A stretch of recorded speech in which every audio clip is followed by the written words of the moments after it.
From FingerLakes1.com and presented by FL1 Radio, I'm Josh Durso, and this is Inside the FLX. Our program today focuses on another one of the candidates seeking to succeed longtime Ontario County Sheriff Phil Pavro. A couple weeks ago, we sat down with Kevin Henderson, and this hour, we have Silvio Palermo in studio. Silvio, thanks a lot for coming in and being here today. Thank you, Josh. I appreciate it. Very excited to be here. So, obviously, the first big question, why are you running for sheriff? That's the one everybody, I'm sure, has been asking you over and over and over again. Sure. Well, this is not something that I decided upon within the last year. This is something that's been true to my heart since I was 18 years old. And I believe in the history of the sheriff. And if you take a look at the history of the sheriff, it's the longest serving law enforcement profession. It goes back to 1,000 years ago, back in the days of the England kingdoms, where the word sheriff comes from shire reeve. And the king was in charge of the shire, and he appointed reeve to be the person that maintained order and peace in those shires. And it was a noble person, a well-respected person in the community that can certainly solve problems and people could relate to. And that evolved into being an elected position in a modern civilization. So the sheriff is the only law enforcement position that's elected by the people and has a direct accountability to the people. And that's important to me because the sheriff needs to be a people's person. The sheriff needs to be a unifier. The sheriff needs to be somebody who builds relationships with people and partnerships with the community, because ultimately the sheriff is the one that solves issues in the community and solves problems. I feel I'm the perfect fit for that. I've always been someone with the personality that builds relationships with people, that unites people. And with my 20 years in law enforcement, I believe I'm the perfect fit for that job because of my both the sides of the aisle of having the right personality, having the right attitude and hearts, and my law enforcement experience that's always been true to my heart because I genuinely care about people. So let's go back 20-something years. And what was it that, before we get into some of the issues, what was it that made you choose law enforcement? Was it that history, or was it something inside of you growing up that just made you want to pursue that as a career? Well, going back to my Canandaigua Academy high school days, I was able to do an internship with the Canandaigua Police Department. And after going through that process and seeing what law enforcement does every day, and what they do is they help people. Every day they go out there and want to make the community safer and better and stronger each and every day. And it's about genuinely caring about people, which has always been something that has been a natural ability of mine, to care for people, to help for people. And I thought that that was the perfect profession for me. And since I was a teenager, that's what I've always worked towards, and I was grateful to be hired at 20 years old and start my law enforcement career at a very young age. Mm-hmm. Now, issues. Let's talk issues. What are some, if you were going to sort of cherry pick 2 or 3 issues that you think are really, really important, not just in any sheriff's race or law enforcement race in general, but in the profession as a whole now? What are a couple of them that you think are really important that need to be focused on? Well, Josh, this is a great question. And over the last year, as I've been on the campaign trail, going into neighborhoods and talking with people, I remember a little while ago speaking to a mother, and these are the questions I ask the people when I'm out speaking to them, is what's important to you? And I remember one mother of 4 said, I want my kids to be safe in schools. And that resonated with me because I have a 2-year-old daughter and a 1-year-old son. School safety is a real important issue, especially with all the increases in active shooter situations in schools. Our focus should be on maintaining school resource officers, implementing full-time school resource officers in all our school districts, but it goes beyond that. What I believe is important is implementing school threat assessment teams in each of the school districts, comprised of school resource officers, school administrators, counselors, and mental health, so they can identify every threat and have a review process where they can identify the seriousness of the threat and have a protocol on how to follow depending on the seriousness of the threat. I think it's very important now. If you take a look at the Parkland school shooting incident, okay, law enforcement had over 30 contacts with that individual. I would like to set up a threat assessment team in every school district to actually carefully go through each and every potential threat that may come to their attention and have a process of professionals that are reviewing that and are able to dictate what the best solution to resolve that threat is. That's one of the issues. Now, expanding on that a little bit, obviously there's been a lot of talk about school resource officers. It seems like that the consensus in the law enforcement community is that it's positive. How important is the relationship building portion of that? Because obviously you're introducing law enforcement to kids at 4, 5, 6, 7 years old instead of getting that first interaction at 16, 17, or 18 when it may not be a positive one. Absolutely. And I think the contact between law enforcement and children should be at a very young age. It should be a positive contact from the very beginning, to show that the police are there to help, and the police are there to turn to, and the police are there, okay, to provide any potential information that is a problem so they can help and find out what's the best solution for it. So I really believe in the relationship building part of the school resource officer because it goes above and beyond school safety. It's about fostering those relationships with not only the kids, but the parents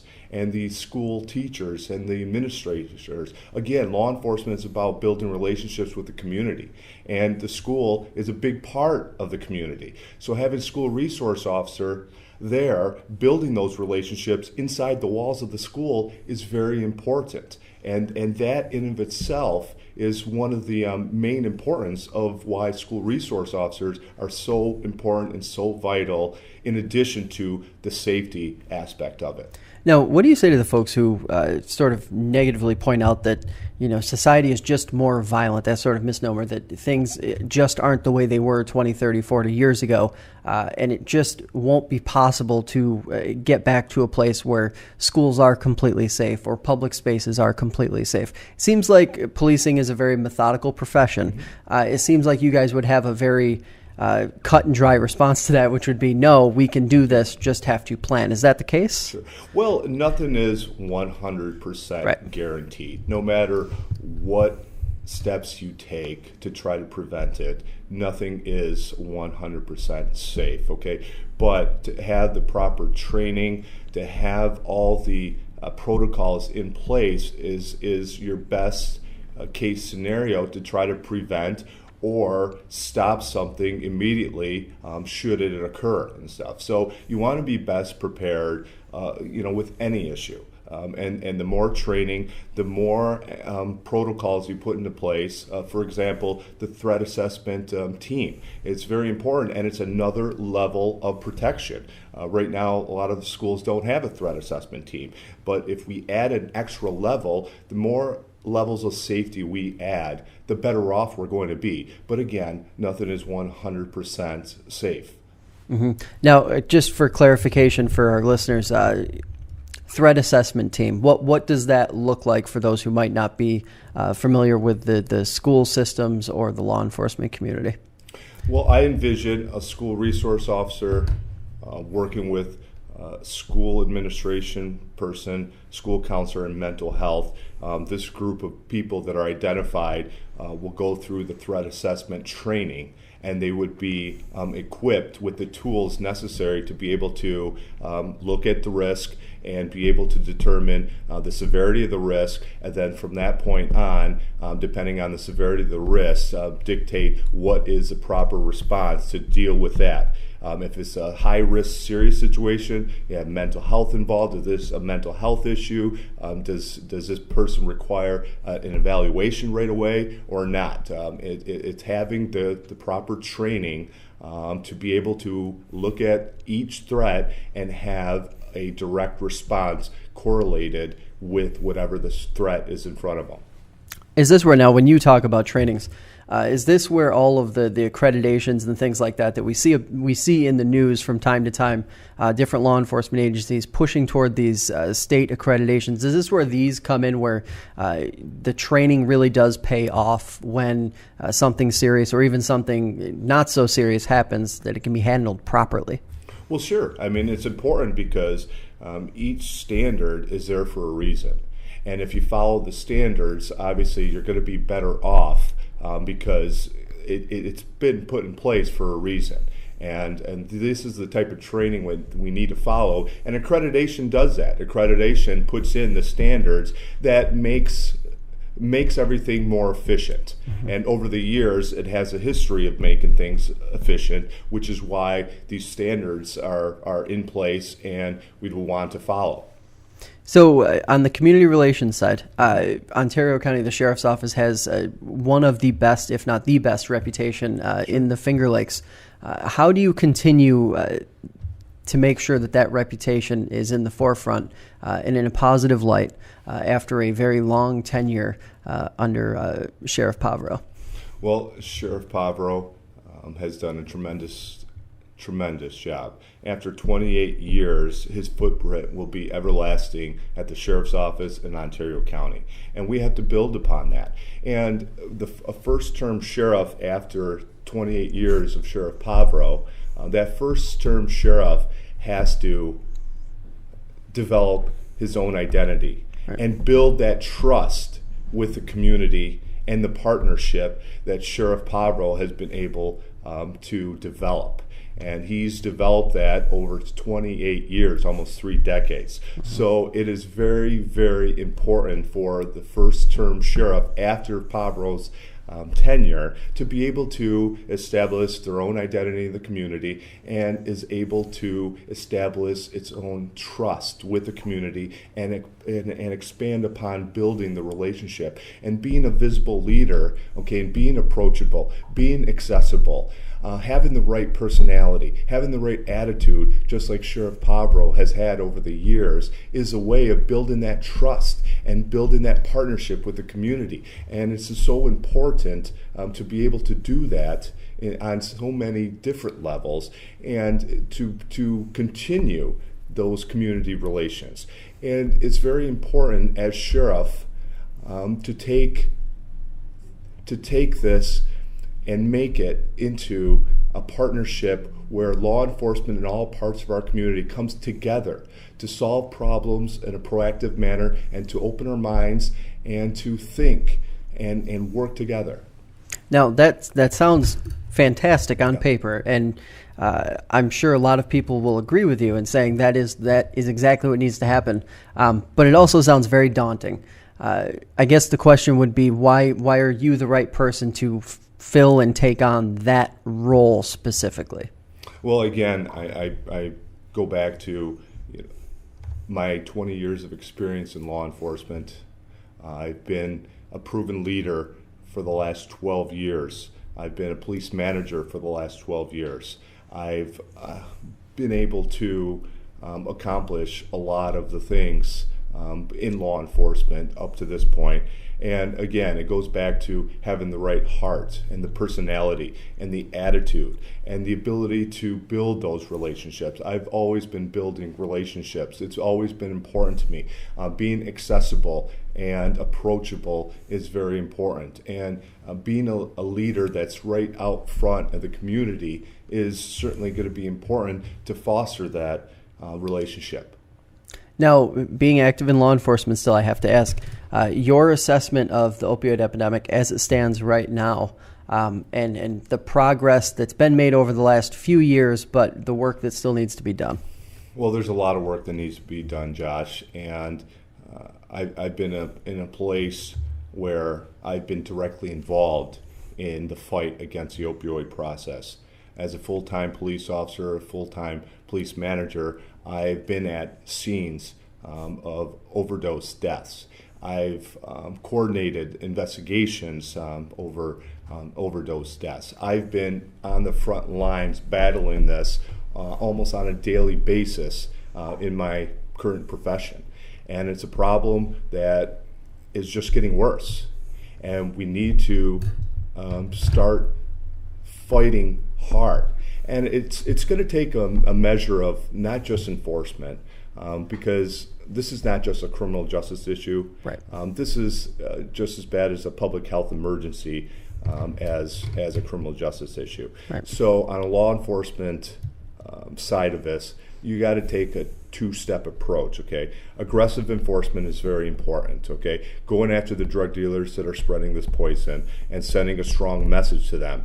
And in my current law enforcement agency, we're one of the first law enforcement agencies to actually arrest a drug dealer for homicide for being linked to a fatal dose case. Mm-hmm. And we were able to get a conviction on that. And a little while later, we made a second drug arrest on a drug dealer, and we arrested him for homicide. We have to look at these overdoses as homicide investigations, because ultimately that's what they are. These drug dealers know that they're selling poison to people, and they're poisoning them. So we have to send a strong message to the drug dealers, okay, and have a drug task force that works together with all the counties, because this problem affects all the counties and across our country. But on the other side of it, law enforcement and the public health community needs to coordinate better and work together as a team. Because law enforcement can't do this alone. It needs to be on the prevention side and treatment side too, and making sure these people get the proper help they need to try to kick their addiction. So the public health community and law enforcement needs to collaborate better. We need to form a coalition together, and we also need to get everybody involved, because this issue is so big that it's going to take everybody to be working together all on the same team to be able to start reducing this issue. Now, is that prosecution side of it pushing toward the homicide charges for those who sell those fatal doses? Is that the direction you'd like to see law enforcement go in general as they push back toward this problem? Because it seems like every day there's a half dozen or a dozen Sure. arrests in Seneca County, Sure. Ontario County, Wayne County, Sure. wherever it may be, on drug charges, but typically they're misdemeanor charges and gone and they're Sure. back, and it seems to be this process of just revolving door. More serious charges, is that the approach that might work a little more effectively? I think so, and I think in my current law enforcement agency, it's been working. Like it says, well, we've been able to make 2 homicide arrests against drug dealers that we were able to develop evidence that were the ones that actually sold the heroin to the deceased. And I think it has sent a strong message to drug dealers. We had criminal informants that are working with us in drug cases saying that there's drug dealers that don't want to come in our jurisdiction because they're afraid they're going to be arrested for homicide. So if we are able to develop a strong enough case for that, I think, yes, we want to punish these people to the highest extent and the highest charge possible, to send that strong message to the community, how serious we are if you come in here, okay, and we're going to try to build a case against homicide against you. I think that that's an important statement, and a very aggressive statement as well.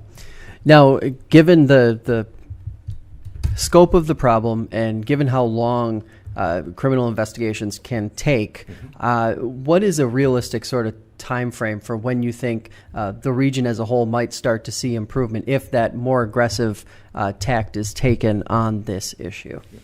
Well, that's hard to dictate because, again, as I mentioned earlier, it's not just an enforcement. It has to be followed up with prevention and treatment. And if people aren't being treated properly, it's going to be a longer process to try to resolve that. So it has to be a combination of enforcement as well as treatment and prevention. And right now, there's a lack of treatment. There's not very many treatment facilities for long-term treatment, and a lot of times there's a long waiting list, okay? So unless we fix that one problem, followed by with the other strategy, they have to work hand in hand together. So if both of them aren't going full speed ahead, it's going to be tough to try to reduce it as quickly as possible if both those strategies aren't working hand in hand together. So let's shift gears a little bit and talk about technology. Yeah. Obviously, you're on an internet streaming program right now. Sure. The internet has changed the game a lot for you guys, I'm assuming, but the technology that you guys use on a daily basis just to do your jobs, I'm sure has changed a great deal in the last 10, 15, 20 years. Your thoughts on where tech is taking law enforcement as a profession, and also how it can help you guys, the sheriff's office, or any law enforcement agency, do their job better. Yeah.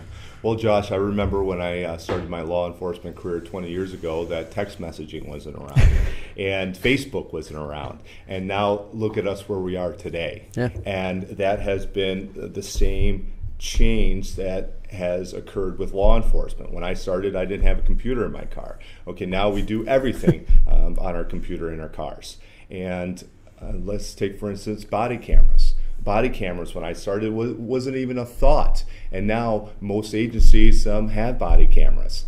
So the technology has continued to increase and continue to advance, and I don't see that slowing down much. I mean, right now I can take out my smartphone and go on Facebook Live, and somebody in Australia could be watching that. Well, we need to bring that type of technology to our 911 center. If there's a crime going on, okay, why can someone take out their phone and Facebook Live it, but they can't Facebook Live it or go live to the 911 center? I mean, just think of the impact that would happen if police officers are able to see something live, a crime taking place live when it's actually happening and stuff. Look at the advantages of that. Technology is going to continue to increase, and we got to stay up to date on it. We have to be aggressive to know that technology is a good thing. It makes our jobs easier. It makes everybody's lives easier. Social media, you can put something out in instant where thousands and even millions of people can see it. That's an advantage, but it's also a disadvantage because obviously we have crimes associated with social media. Yeah. There's bullying, there's threats are being made, and it makes our job difficult to track down those threats. Mm-hmm. So we have to be careful because in one aspect it's very good, and on the other aspect it makes things difficult for us. But certainly technology is on the rise, and it does better a law enforcement agency, and we have to continue to adapt to those technology changes and make sure that we're staying on point, because our county is going to continue to grow, and with continuing to grow, public safety is going to be affected, and we need to have those tools necessary to do our jobs for the people, for the safety of the people. That's why we're doing this job. This is what it's all about. And the better we are skilled with that toolbox, the better we're going to be able to help the people. Mm-hmm. Now, I guess that's one of the last questions I'll ask you here is how does, in your opinion, moving forward, how does the sheriff's office continue to accommodate for and deal with the growth that especially the western part of that 332 corridor in the Canandaigua, Farmington, Victor area continue to accommodate the growth and continue to also serve the entire county at the same time? Yeah, and I live in that corridor, and I've seen the expansion that's happened in the last 20 years, and it's been enormous, and I don't see it slowing down. And with that comes more people, more businesses, more roadways, which means public safety is going to be affected. Anytime you have a growing community that brings in more people and more homes and more cars, you're going to have additional calls for service. You're going to have a lot more. It's very important that we keep up with the pace of our growth, because public safety is number one responsibility in law enforcement, okay? And we have to assure ourselves that we keep up with, the growth of this community and make sure that the citizens of Ontario County are getting the needs, that they need. And it's very important that we stay on top of that. And ultimately, with the growth of the community means that public safety has to grow.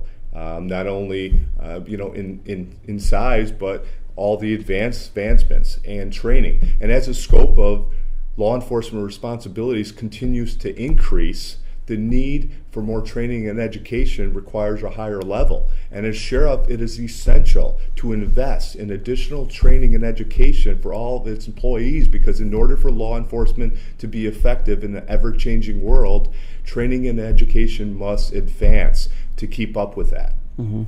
Now, last question for you. Where can folks get connected with you, learn about your campaign, learn about the issues that are important to you, or maybe even throw some of their own questions at you, whether that be on social media or on your website, or how can they get to you? Sure. Well, I have a Facebook page. They can Silvio Palermo First Sheriff 2018, as well as a website, silviopalermofirstsheriff.com, and anybody can reach out on Facebook or the website. Contact me. There's a phone number. There's an email. Give me a call. Send me a line on email, and I'll respond back as soon as possible. All right. Well, really appreciate the time, and I'm sure we'll be talking to you again before the election. Best of luck moving forward. Thanks a lot, Josh. I'm very, very happy to be here. Well, that's going to do it for us today. I'd like to thank Silvio, our listeners, and, of course, FingerLakes1.com for making this program possible. Stay informed, Finger Lakes, and we will catch you next time.